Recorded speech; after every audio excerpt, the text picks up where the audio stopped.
오늘 우리에게 주신 이 말씀은 믿음 시리즈의 마지막 말씀입니다. 그래서 우리가 마지막 주일을, 이 믿음 시리즈에 관한 마지막 주일을 맞으면서 믿음을 다시 한번 점검해 보기를 원합니다. 첫 번째로요, 믿음의 정의, 믿음이란 무엇입니까? 보시겠어요? 히브리서 11장 1절 함께 봉독합니다. 시작. 믿음은 바라는 것들의 실상이요 보지 못하는 것들의 증거니. 믿음이 뭐죠? 바라는 것들의 실상이고 보지 못하는 것들의 증거입니다. 주님은 우리에게 믿음을 주셨고 이 믿음으로 우리가 바라는 것들을 이루어주게 하셨습니다. 그리고 이 믿음을 통하여 우리가 보지 못하는 것들을 보게 하셨습니다. 이 믿음을 통하여 우리의 바라는 것들이 이루어지고 이 믿음을 통하여 우리가 보지 못했던 것들을 볼 수 있는 은혜가 있기를 간절히 축원합니다. 두 번째로 믿음의 내용. 그러면 우리가 무엇을 믿어야 합니까? 보시겠어요? 11장 6절이요. 함께 봉독합니다. 시작. 믿음이 없이는 하나님을 기쁘게 해드릴 수 없습니다. 하나님께 나아가는 사람은 하나님이 계시다는 것과 하나님은 자기를 찾는 사람들에게 상을 주시는 분이시라는 것을 믿어야 합니다. 아멘. 무엇을 믿어야 한다고요? 첫 번째로 우리는 하나님이 계시다는 것을 믿어야 됩니다. 이 계시다를 원어로 살펴보면 에이미라고 되어 있습니다. 그건 to be, 있다라는 뜻입니다. 뭘 믿어야 되냐면 우리는 하나님이 있다. 다시 말해서 우리는 하나님이 스스로 계신 분이라는 것, 그분만이 창조주심을 우리가 믿어야 하고요. 또한 우리는 그분이 있다, 우리와 함께 계시다, 이것을 믿어야 됩니다. 우리는 어떤 상황에서도 어떤 환경에서도 하나님은 결코 우리를 버리지 않으시고 우리와 함께 계시다는 것을 믿어야 합니다. 두 번째로 뭘 믿어야 된다고요? 우리가 그렇게 하나님을 믿고 따를 때 뭘 주신다고요? 상 주신다는 것을 믿어야 된다는 거예요. 하나님 정말로 믿고 따르는 우리에게 상을 주시는 분이 되십니다. 여러분, 정말로 우리 하나님께서 창조주이시며 그분이 어떤 상황과 환경 속에서도 우리와 함께 계심을 믿으십니까? 여러분, 뭐라고 말씀하셨죠? 우리가 마음으로 믿어 의에 이르고 입으로 시인하여 구원에 이르느니라. 아멘의 뜻이 뭡니까? 믿음대로 될지어다입니다. 내가 믿습니다라는 입으로 시인하는 겁니다. 다시 한번 묻겠습니다. 여러분, 정말로 우리 하나님만이 창조주시며 하나님께서 우리와 함께 계심을 믿으십니까? 아멘. 그러면 우리가 하나님을 믿고 따를 때 하나님께서 정말로 상을 주실 줄로 믿으십니까? 아멘. 이 믿음을 붙잡고 이 믿음을 통해 이런 은혜를 받을 수 있기를 간절히 축원합니다. 우리가 알아야 될 것은 뭐냐면 믿음은 삶인 거예요. 우리 한번 선포해 볼까요? 믿음은 삶이다. 믿음은 삶이다. 믿음은 뭐라고요? 삶이에요. 우리는 주님이 말씀하신 이 믿음을 머리로 이해해야 됩니다. 아, 믿음이란 이거구나. 믿음의 정의는 이거고 믿음의 내용은 이거구나. 이해해야 되죠. 그리고 그것을 믿음을 마음으로 받아야 됩니다. 내가 믿습니다. 받습니다. 받아야 돼요. 또 뭐 해야 된다고? 입으로 시인해야 되는 거예요. 내가 완성이 언제 되냐면 이 내가 믿은 이 믿음이 우리의 삶과 연결될 때, 다시 말해서 우리가 이 믿음을 가지고 실제로 우리 삶에서 살아갈 때 그 믿음은 완성되는 거예요. 제가 이 믿음에 관해서 실제로 실험을 한 적이 있습니다. 몇 년 전 주일 예배 때였어요. 제가 이렇게 부탁을 드렸습니다. 한 성도님을 제가 이 앞으로 모셔왔습니다. 그래서 그 성도님께 제가 여쭤봤어요. 성도님, 저를 믿으십니까? 믿는데요. 할렐루야. 제가 얘기했습니다. 그러면 성도님께서는 제가 성도님을 업어줄 수 있음을 믿으십니까? 믿는데요. 할렐루야. 그래서 제가 업어드릴 테니까 저에게 업히십시오 해서 제가 무릎을 꿇었습니다. 어떤 일이 벌어졌게요? 황당하고 당황스러운 얼굴 표정을 짓더라고요. 안 업히시는 거예요. 아, 저를 믿으십시오. 제가 이래봬도 그래도 꽤 힘이 있습니다. 제가 얘기를 했어요. 제가 업을 수 있습니다. 믿으신다고 얘기했으니까 한번 업히십시오 해서 다시 했는데 안 업히시는 거예요. 끝까지 안 업히셨습니다. 그래서 믿음에 대한 좋은 본보기가 안 돼서 제가 다른 성도님을 붙들었어요. 또 오십시오 해서 좀 몸무게가 이렇게 적게 나가시는 분, 그래서 제가 충분히 업고도 남을 분을 제가 모셨습니다. 여쭤봤어요. 제가 업어줄 줄로 믿습니까? 믿는데요. 업히시지요. 제가 업어드릴게요. 그러니까 덥석 업히셨습니다. 할렐루야. 여러분, 믿음이 뭐라고요? 삶이에요. 아무리 머리로 내가 이해를 하고 마음으로 받아들이고 믿는다고 고백을 해도 그게 삶으로 나아가지 않으면 어떤 일도 일어나지 않습니다. 그리고 우리가 이 믿음을 가지고 이 믿음으로 살아갈 때 우리에게 믿음의 모험이 시작이 되는 거예요. 이 믿음을 우리가 삶으로 살아갈 때 홍해가 갈라지잖아요. 이 믿음으로 우리가 요단강에 들어갈 때 요단강이 갈라집니다. 이 믿음으로 우리가 바다에 뛰어내릴 때 바다를 걸을 수 있는 거예요. 이 믿음으로 우리가 주님께 나아갈 때 주님이 우리의 병도 치유하시고 놀라운 하나님의 기사와 이적들을 나타내십니다. 사랑하는 성도 여러분, 그러므로 믿음을 삶으로 살아나갈 수 있는 은혜가 있기를 간절히 축원합니다. 그래서 야고보 기자는 이렇게 얘기하잖아요. 한번 보실까요? 야고보서 2장. 자, 함께 봉독합니다. 시작. 아, 어리석은 사람이여, 그대는 행함이 없는 믿음은 쓸모가 없다는 것을 알고 싶습니까? 우리 조상 아브라함이 자기 아들 이삭을 제단에 바치고서 행함으로 의롭게 된 것이 아닙니까? 22절이요. 그대가 보는 대로 믿음이 그의 행함과 함께 작용을 한 것입니다. 그러므로 행함으로 믿음이 완전하게 되었습니다. 아멘. 이렇게 결론 내립니다. 26절이요. 시작. 영혼이 없는 몸이 죽은 것과 같이 행함이 없는 믿음은 죽은 것입니다. 이 육체에서 영혼이 떠나면 죽는 거죠. 마찬가지로 믿음에서 행함이 떠나면 죽는 겁니다. 그러면 사랑하는 성도 여러분, 우리가 믿는 이 믿음이 하나님은 우리와 함께 계시고 그리고 하나님은 믿고 따를 때 우리를 상 주시는 분이시라는 이 믿음을 가지고 정말로 살아갈 수 있길 간절히 바랍니다. 그때 우리의 믿음의 모험이 시작이 되는 거예요. 놀라운 일들이 일어납니다. 오늘 우리에게 주신 이 말씀이 바로 그 믿음의 모험을 살아갔던 우리의 믿음의 선배들의 이야기인 거예요. 한번 보실까요? 32절부터. 내가 무슨 말을 더 하겠습니까? 기드온, 바락, 삼손, 입다, 다윗, 사무엘 그리고 예언자들의 일을 말하려면 시간이 모자랄 것입니다. 그들은 믿음으로 나라들을 정복하고 정의를 실천하고 약속된 것을 받고 사제의 입을 막고 불의 위력을 꺾고 칼날을 피하고 약한 데서 강해지고 전쟁에서 용맹을 떨치고 외국 군대를 물리쳤습니다. 믿음으로 여자들은 죽었다가 부활한 가족을 다시 맞이하였습니다. 아멘. 뭐로요? 믿음으로 이러한 놀라운 일들이 나타난 겁니다. 대표적인 인물 중에 하나가 다니엘이죠. 다니엘은 그 남유다에서 바빌로니아의 포로로 끌려갔습니다. 그 바빌로니아가 남유다를 점령시키고 거기서 포로를 3번에 걸쳐서 끌고 가는데 첫 번째로 끌려간 사람이 다니엘과 세 친구, 그와 같은 인재들이었습니다. 젊은 인재들을 데리고 간 거예요.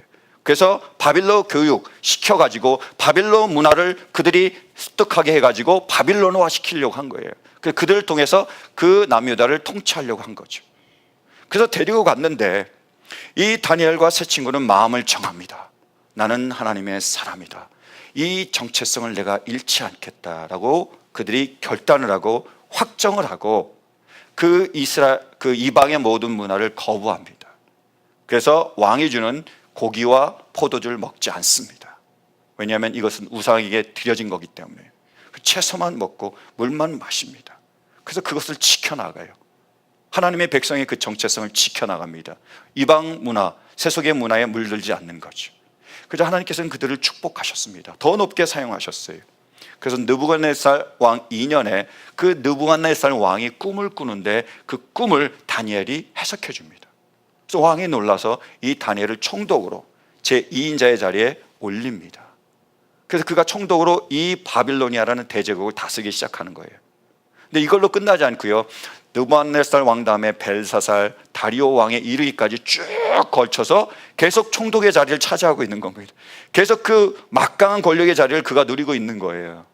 그러니까 정적들이 있는 거죠. 꼴 보기 싫고 저 자리를 내가 차지하고 싶은 사람들이 있었습니다. 그래서 어떻게 해서든지 간에 그 다니엘을 그 자리에서 끌어내려고 한 거예요. 그래서 이렇게 저렇게 틈을 찾아봤더니 흠이 없는 거예요. 도저히 어떻게 할 수 있는 방법이 없습니다. 너무 정직하고 일도 잘하고 도저히 안 되는 거예요. 근데 딱 하나 올무로 걸 수 있는 걸 발견했습니다. 그건 뭐냐면 다니엘이 하루에 3번 예루살렘을 향하여 하나님께 기도하는 거예요. 요거면 됐다라고 생각한 겁니다. 그래서 그 모든 대신들이 작당을 해가지고 다리오 왕에 가서 이렇게 얘기합니다. 한번 보실까요? 다니엘서 6장. 이 나라 정승들과 대신들과 지방 장관들과 고문관들과 총독들이 모두 의논한 바가 있습니다. 임금님이 법을 한 가지 만드셔서 금령으로 내려주시도록 요청하기로 하였습니다. 그 법은 앞으로 30일 동안에 임금님 말고 다른 신이나 사람에게 무엇을 간구하는 사람은 누구든지 사자굴에 집어넣기로 한다는 것입니다. 바라옵기는 임금님이 이제 금령을 세우시고 그 문서에 임금님의 도장을 찍으셔서 메대와 페르시아에 고치지 못하는 법을 따라서 그것을 다시 고치지 못하게 하시기를 바랍니다. 이렇게 얘기한 거예요. 아무것도 모르고 다리오 왕은 오케이 했습니다. 그래서 그렇게 문서를 만들었어요. 내렸습니다.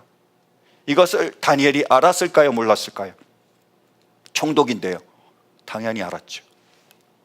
근데 그가 내가 기도하면 사자굴에 던져진다는 것을 알고서 어떻게 했느냐? 아예 대놓고 기도합니다.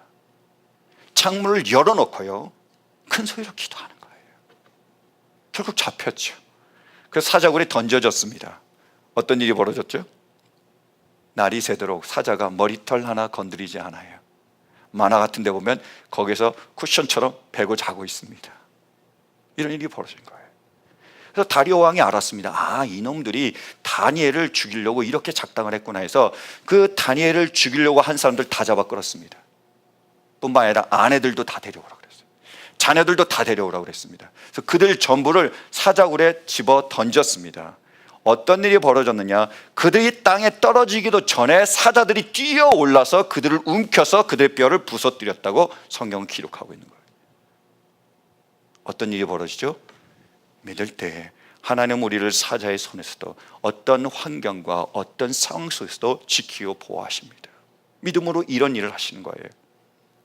다니엘 시대만, 구약의 시대만, 성경의 시대만 이런 일이 일어나지 않고요, 실제로 지금 우리가 살고 있는 이 시대에도 하나님은 동일하게 오히려 더 크게 역사하고 계십니다. 2016년 영국의 크리스찬 투데이에 실렸던 기사 내용입니다. 제가 그대로 소개를 해드릴게요.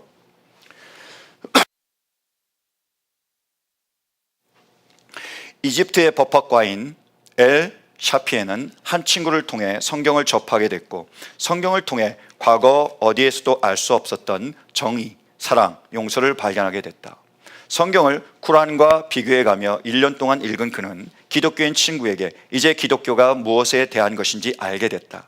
이는 종교가 아니고 일주일에 한 번 교회에 가는 것이 아니다. 기독교는 하나님과의 관계에 대한 것이고 나는 예수를 구주로 영접하길 원한다고 했다. 그가 그리스도를 영접한 대가는 매우 컸다. 공동체에서 지위를 잃었고 목숨의 위협을 당했으며 가족들에게서 배척받았다. 그런다 샤피에는 흔들리지 않았다. 그는 여러분의 영혼이 마지막에는 결국 지옥에 가게 된다는 사실을 안다면 이 구원을 어떤 것과도 바꿀 수 없다고 했다. 결국 그는 친기독교적인 법률단체를 설립하고 동료 신자들을 돕기 위한 책을 냈다가 교도소에 갇혔다. 그는 중동에서 땅의 지옥으로 알려진 카이로 소재 아부 자벨 교도소에 수감됐고 매일 고문을 당했다. 끔찍한 고통에도 불구하고 그는 자신이 새롭게 발견한 신앙을 굳건히 붙들었다. 어느 날 그는 머리털이 깎인 후 얼음과 뜨거운 물에 몇 분 간격으로 계속 번갈아 던져지기도 했다. 그 다음 날에도 교도관은 엘 샤피에를 거꾸로 매단 뒤 담뱃불로 지지고 칼로 구웠다.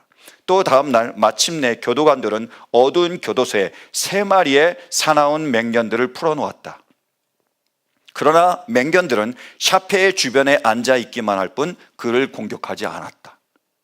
그러자 교도관들은 또 다른 맹견들을 데려왔다. 그런데 그 맹견들도 마찬가지였다. 엘 샤피에는 간수들이 이것은 기적이라고 했다고 말했다. 어떤 일이죠? 동일한 일이, 놀라운 일이 지금도 믿음을 통해서 일어나고 있습니다. 하나님 지금도요, 우리에게 이 믿음을 통해서 기적을 일으키고 계시는 거예요. 놀라운 일들을 이루어 가고 계십니다. 여러분, 우리에게 주신 이 믿음을 통해서 이 놀라운 기적, 하나님의 놀라운 역사를 체험하고 영광 돌릴 수 있는 은혜가 있기를 간절히 축원합니다. 그런데 실은 삶은 공식이 아닙니다. 이걸 알아야 된다는 거죠. 여러분, 우리가 수학 시간에 공식을 배웠죠. 한번 질문 드릴까요? 1 더하기 1은 얼마죠? 2. 2 더하기 2는요? 4. 그래서 너무 배운 지 오래돼서 까먹으신 분들이 많아요. 대답을 잘 못하시더라고요. 1 더하기 1은 2고 2 더하기 1은 4죠. 다 아시죠? 근데 삶을 들여다보면 이 공식이 들어맞지 않을 때가 있습니다. 1 더하기 1은 분명히 2였는데요, 2 더하기 2는 마이너스 1이 될 때가 있다는 거예요. 오늘 주신 말씀도 마찬가지. 한번 보실까요? 우리 36절부터요. 또 어떤 이들은 조롱을 받기도 하고 채찍으로 맞기도 하고 심지어는 결박을 당하기도 하고 감옥에 갇히기까지 하면서 시련을 겪었습니다. 또 그들은 돌로 맞기도 하고 톱질을 당하기도 하고 칼에 맞아 죽기도 하였습니다. 그들은 궁핍을 당하며 고난을 겪으며 학대를 받으면서 양과 염소의 가죽을 입고 떠돌았습니다. 세상은 이런 사람들을 받아들일 만한 곳이 못 되었습니다. 그래서 그들은 광야와 산과 동굴과 땅굴을 헤매며 다녔습니다. 분명히 뭐라고 약속하셨죠? 우리가 주님을 믿고 따르면 어떻게 된다고요? 상을 주시겠다고 약속하셨는데 상과는 좀 다른 모습이잖아요. 오히려 벌과 같은 모습 아닙니까? 정말 주님을 믿고 따르면 더 잘 돼야 되는데 오히려 더 환난과 더 고통과 더 어려움이 있는 거예요. 대표적인 분이 바로 사도 바울이잖아요. 사도 바울이 잘 나갔을 때 다메섹까지 예수를 믿는 사람들 잡아 죽이려고 가고 있었습니다. 거기서 주님을 만났죠. 인격적으로 예수님을 영접하게 됩니다. 그래서 사울이 바울이 됐죠. 그래서 남은 모든 인생을 주님께 드려서 주님만을 위해서 최선을 다해서 모든 것을 다해서 열심히 섬기며 살았습니다. 이렇게 주님을 믿고 따르고 주님을 섬겼을 때 어떤 일이 벌어졌죠? 돈을 엄청 많이 벌어서 부자가 됐습니까? 아니면 죽을 때까지 질병 하나 없이 무병장수였습니까? 아니면은 이렇게 놀라운 일, 이렇게 힘든 일을 하니까 주변에 있는 사람들이 사랑하고 존경하고 정말 당신 최고입니다라고 칭찬해주고 높은 자리에 올려줬습니까? 나다. 아니에요. 아무것도 아닙니다. 그러면 바울은 그렇게 섬기면서 어떤 삶을 살았습니까? 바울이 이렇게 고백하고 있잖아요. 보실까요? 고린도후서 11장이요. 그들이 그리스도의 일꾼입니까? 내가 정신당한 사람같이 말합니다마는 나는 더욱 그렇습니다. 나는 수고도 더 많이 하고 감옥살이도 더 많이 하고 매도 더 많이 맞고 여러 번 죽을 뻔하였습니다. 유대 사람들에게서 마흔에서 하나를 뺀 매를 맞은 것이 5번이요, 채찍으로 맞은 것이 3번이요, 돌로 맞은 것이 1번이요, 파산을 당한 것이 3번이요, 밤낮 꼬박 하루를 망망한 바다를 떠다녔습니다. 자주 여행하는 동안에는 강물의 위험과 강도의 위험과 동족의 위험과 이방 사람의 위험과 도시의 위험과 광야의 위험과 바다의 위험과 거짓 형제의 위험을 당하였습니다. 수고와 고역에 시달리고 여러 번 밤을 지새우고 줄이고 목마르고 여러 번 굶고 추위에 떨고 헐벗었습니다. 바울의 삶이었습니다. 분명히 믿고 따르면 상 주시겠다고 말씀하셨는데 상과는 거리가 먼 너무 힘들고 너무 고통스러운 그런 삶을 바울이 계속 살아갔습니다. 믿음의 선배들이 그런 삶을 계속 살아간 거예요.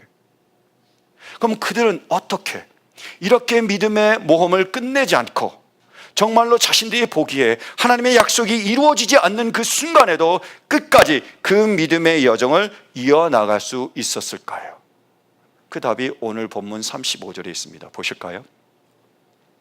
믿음으로 여자들은 죽었다가 부활한 가족을 다시 맞이하였습니다. 또 어떤 이들은 고문을 당하면서도 더 좋은 부활의 삶을 얻고자 하여 구태여 노여나기를 바라지 않았습니다. 어떻게 그 환난과 고통을 견디며 버티며 이겨냈다고요? 더 좋은 부활에 대한 믿음이 있었습니다. 주님은 약속하셨어. 반드시 상을 주시겠다고 약속하셨어. 그래서 지금 내가 상을 받지 못해도, 지금 이 땅에서는 내가 모든 것들을 다 잃어버려도 나에게 부활을 주시고 나에게 천국을 주셔서 천국에서는 이 모든 것을 다시 되찾게 하시고 이 모든 것을 영원히 누리게 하실 거예요. 주님과 함께 누리게 하실 거야 라는 믿음을 가지고 있었습니다. 이 믿음이 있겨야 그들이 버티고 이겨낼 수 있었던 거예요. 사랑하는 성도 여러분, 정말로 우리에게도 이 부활의 믿음이 있습니까? 정말 우리에게도 하나님이 천국을 주셨음을 믿으십니까? 그래서 그 천국에서 이 모든 것을 다시 채잡고 영원히 주님과 함께 누리게 될 것을 믿으십니까? 믿으세요? 그러면 이 땅 가운데서 비록 우리가 이 상을 받지 못해도, 비록 우리가 모든 것을 잃어버려도 우리가 천국에서 그 모든 것을 받을 것이기 때문에 우리가 평안을 누리며 그렇게 행복하게 만족하며 살아가고 계십니까? 어떠세요? 삶이 공식이 아니듯 믿음도 공식이 아닙니다. 믿음의 공식이 뭐죠? 하나님을 믿으면, 주님을 믿고 따르면 상을 받는다. 우리가 부활을 얻으면 이 모든 것을 다 얻게 될 것이다. 그래서 이 부활의 믿음을 가지면 환난과 고통을 견디며 버티며 이겨낼 수 있다. 공식이죠. 근데 이 공식을 삶에 대입하는 데는요, 고통이 따르게 돼 있다는 거죠. 제가 잘 아는 목사님 부부가 계십니다. 이 목사님 부부에게 아들이 있는데 이 아들이 심장이 안 좋습니다. 그래서 17번이나 심장 수술을 했습니다. 그리고 나서 또 한 번 아들의 심장이 멈췄어요. 응급실로 실려갔습니다. 수술을 받고 있었습니다. 그때 이 목사님 부부를 아는 한 목사님이 신방 오셨어요. 예배를 드렸습니다. 그 목사님이 그때 전한 메시지가 부활의 메시지입니다. 목사님, 사모님, 이 아들이 죽더라도 천국에서 다시 살아날 겁니다. 그래서 이 아들을 그 천국에서 평안하게 잘 살 거예요. 그래서 너무 상심하지 마세요 라고 위로를 해줬는데 전혀 위로가 안 됐대요. 오히려 상처를 받았다고 얘기했습니다. 왜 그렇죠? 지금 이 어머니가 간절히 원하는 게 뭐죠? 이 아들이 사는 거잖아요. 이 아들에 대한 부활의 믿음이 없어서가 아니라 지금 이 아들을 떠나보낼 수가 없습니다. 이 아들이 잘못될 거라고 생각하면 손과 발이 풀려서 아무것도 할 수 없는데 정말 이 아들이 살아나길 간절히 원하는데 하나님께서 살아계시기에, 하나님께서 능력이 있으시기에 이 아들을 살려주기를 원하는데 거짓말이라도 이 아들이 살아난다고 얘기했으면 좋겠는데 그거는 너무 아니라는 거죠. 그게 현실이잖아요. 부활의 믿음이 없습니까? 있습니다. 그리스도인이고 사모님이세요. 근데 그 이전에 그 아들을 떠나보낼 수가 없는 거죠. 그게 현실이잖아요. 저도 정말 공감이 됩니다. 여러분도 잘 아시다시피 지난 1월에 저희 어머님께서 돌아가셨잖아요. 교통사고로 그렇게 돌아가셨습니다. 그래서 제가 급히 한국으로 가서 장례를 치렀죠. 그리고 어머니를 제가 이제 저희 가족이 저희 어머니를 납골당에 모셔드리면서 그때 예배는 제가 자원을 했습니다. 제가 인도하기를 원했습니다. 그래서 그렇게 인도를 했습니다. 그때 제가 전한 메시지가 바로 부활의 메시지였습니다. 지금 우리는 이렇게 어머니를 떠나보내지만, 지금 여러분들은 사랑하는 이분을 이렇게 떠나보내지만 우리는 천국이 있음을 믿습니다. 천국에서 그분을 다시 만나게 될 줄로 믿습니다. 그래서 이 부활의 믿음을 가지고 우리가 이겨내고 주님이 주시는 위로와 평안이 있길 바랍니다. 제가 선포했습니다. 믿습니다. 그런데 현실에서 그 부활의 믿음으로 살아가는 것, 대입하는 것은요, 고통이 따르는 거예요. 저희 어머니는 타파 장사를 하셨습니다.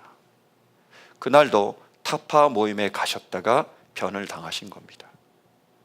저희 집에 가보면 저희 어머님이 주신 타파 그릇들이 많이 있습니다.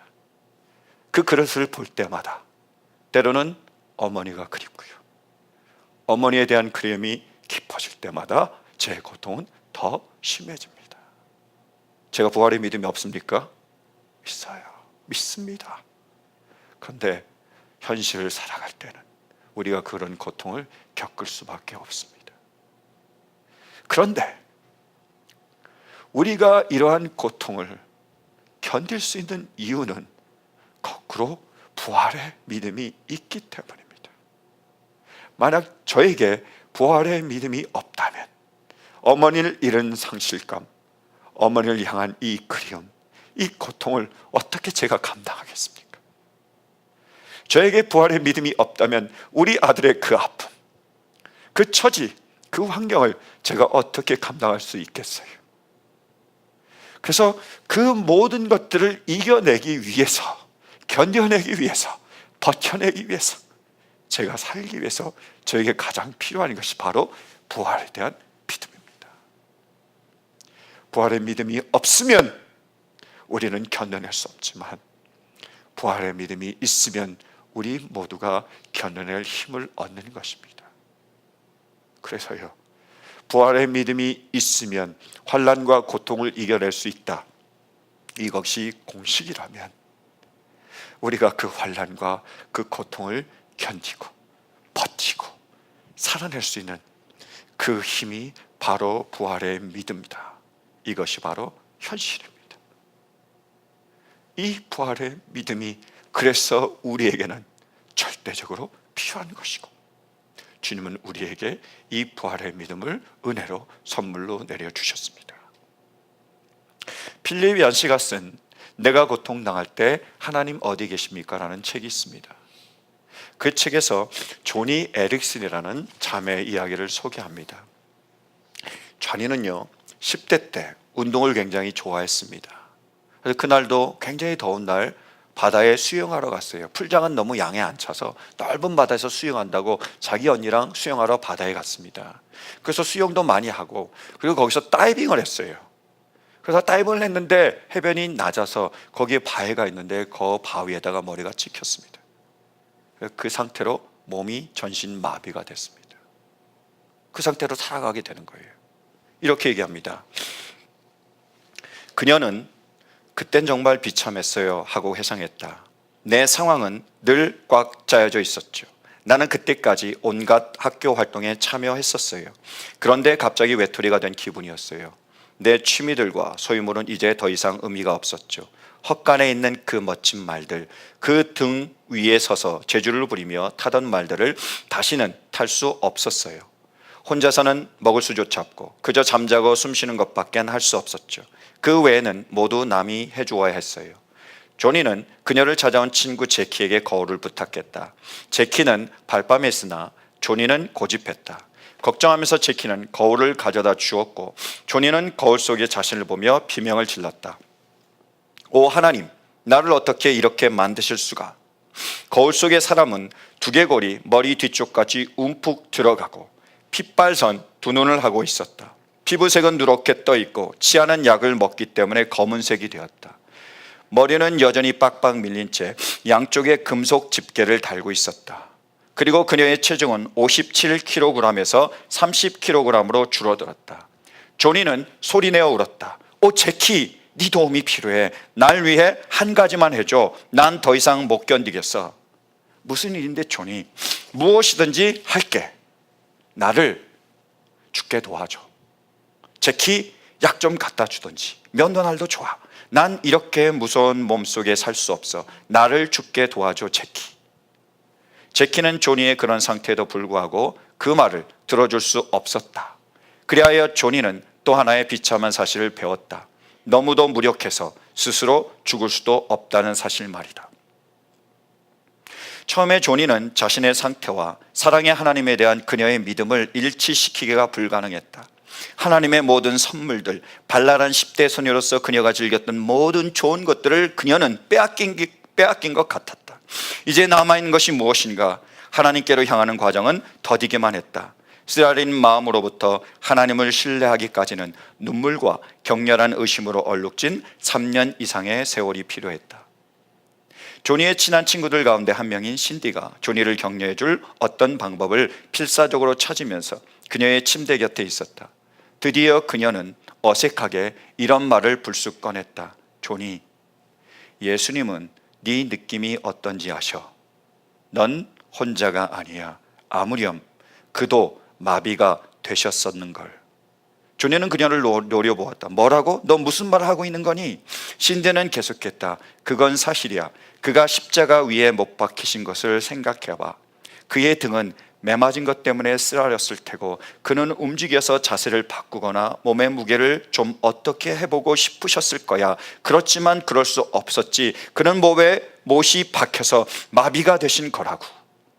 그 생각은 조니의 흥미를 자아냈다. 하나님께서 정확히 그녀의 몸을 찌르는 그 감각을 함께 느끼셨던 생각은 전에는 한 번도 해보지 못했었다. 그 생각은 참으로 위로가 되었다. 그리고 조니는 이렇게 고백합니다. 좋다. 나는 마비가 되었다. 그건 끔찍한 일이다. 난 그것이 싫다. 그러나 하나님은 여전히 마비된 나를 사용하실 수 있을까? 마비된 내가 여전히 하나님을 경배하며 그분을 사랑할 수 있을까? 그분은 내가 그렇게 할 수 있다는 것을 가르쳐 주셨다. 아마 나에게 주신 하나님의 은사는 하나님을 의지하는 것인지도 모르겠다. 나는 매 순간 내게 주시는 그분의 은혜를 인식하고 있다. 매일 아침 잠에서 깨어나 누가 와서 내게 옷을 입혀주기를 기다리며 침대에 등을 붙이고 납작하게 누워있을 때 도움을 필요로 하는 나의 요구는 너무나도 분명하다. 나는 심지어 혼자서 머리를 빗거나 코를 풀 수조차 없다. 그러나 내게는 걱정해주는 친구들이 있다. 아름다운 경치도 즐길 수 있다. 내 미술 작품을 팔아서 경제적으로 남에게 의지하지 않고 살 수 있다. 이것은 장애자의 꿈이다. 진정 가치 있는 평안은 내적 평안이며 하나님은 그 평안을 내게 넘치도록 주셨다. 그리고 또 한 가지가 있다. 내게는 미래에 대한 소망이 있다. 성경은 천국에서 영화롭게 될 우리의 몸에 대해서 말해주고 있다. 고등학교 시절에 그것은 항상 아련하고 낯선 개념이었다. 그러나 지금 나는 내가 완전히 나을 것을 알고 있다. 나는 완전한 사람이 되는 기회를 빼앗긴 것이 아니다. 나는 지금 40년 지연된 삶을 지나가고 있으며 하나님은 그 과정까지도 나와 함께 하신다. 영화롭게 되는 것, 지금 나는 그 의미를 알고 있다. 그것은 이곳에서 내가 죽은 후에라도 내가 나의 두 발로 서서 춤추게 될 그때이다. 아멘. 여러분, 만약에 조니에게 이런 끔찍한 일을 당한 조니에게 부활에 대한 믿음이 없었다면 어떻게 됐을까요? 하나님께서 그녀에게 그 믿음을 허락하지 않으셨다면 과연 조니가 살아갈 수 있겠습니까? 자기 친구 제키에게 말했던 거죠. 날마다 죽을 생각을 했고 어쩌면 죽었을지도 모르죠. 그러나 그녀는 지금 기독교 학자이자 그리고 기독교 작가이자 기독교 강연가로 활동을 하고 있습니다. 절망과 고통 가운데 괴로워하는 이들에게 주님이 주시는 위로와 평안, 주님이 주시는 격려를 전하는 귀한 하나님의 사역을 감당하고 있습니다. 어째서요? 부활에 대한 믿음이 있기 때문입니다. 우리에게 진정으로 이 악하고 어두운 이 시대를, 환난과 고통을 피할 수밖에 없는 이 시대를 살아가는 우리에게 진정으로 필요한 것이 바로 이 믿음입니다. 믿음이 없이는 기쁘시게 못하나니 하나님께 나아간 자는 반드시 그가 계신 것과 또한 그가 자기를 찾는 자들에게 상 주시는 이심을 믿어야 할지니라. 여러분, 우리는 믿습니다. 어떠한 상황에서도 어떠한 환경에서도 하나님께서 우리를 버리지 않으시고 우리와 함께 계심을 믿습니다. 그리고 그분께서 약속하신 것처럼 우리에게 반드시 상을 주실 것을 믿습니다. 지금 당장 우리가 원하는 때에 원하는 방법으로 주시진 않을지 모르겠지만 그분이 약속하신 것처럼 반드시 그분의 때에 그분의 방법으로 우리에게 상을 주실 줄로 믿습니다. 오직 의인은 믿음으로 말미암아 살리라. 여러분, 우리는 의인입니다. 하나님께서 선택하셨고 예수 그리스도의 피로 사신 우리는 하나님의 의인이며 하나님의 자녀입니다. 우리에게 그러므로 이 믿음을 허락해 주셨습니다. 우리 모두 이 믿음을 붙들 수 있길 간절히 바랍니다. 그리고 이 믿음이 있기에 어떤 상황도 어떤 환경도 견디며 버티며 살아갈 수 있는 은혜가 있기를 간절히 바랍니다. 그래서 마침 하나님께서 우리에게 약속하셨던 그 모든 상급을 주시고 우리가 그토록 원했던 그 모든 것들을 이루어 주십시오. 와우! 하나님께서 하신 그 놀라운 일들을 우리가 감탄하며 찬양하며 그분께 온전히 영광 돌리는 그 축복, 그 은혜를 우리 모두가 누릴 수 있게 되기를 간절히 축원합니다. 아멘. 함께 기도하시겠습니다.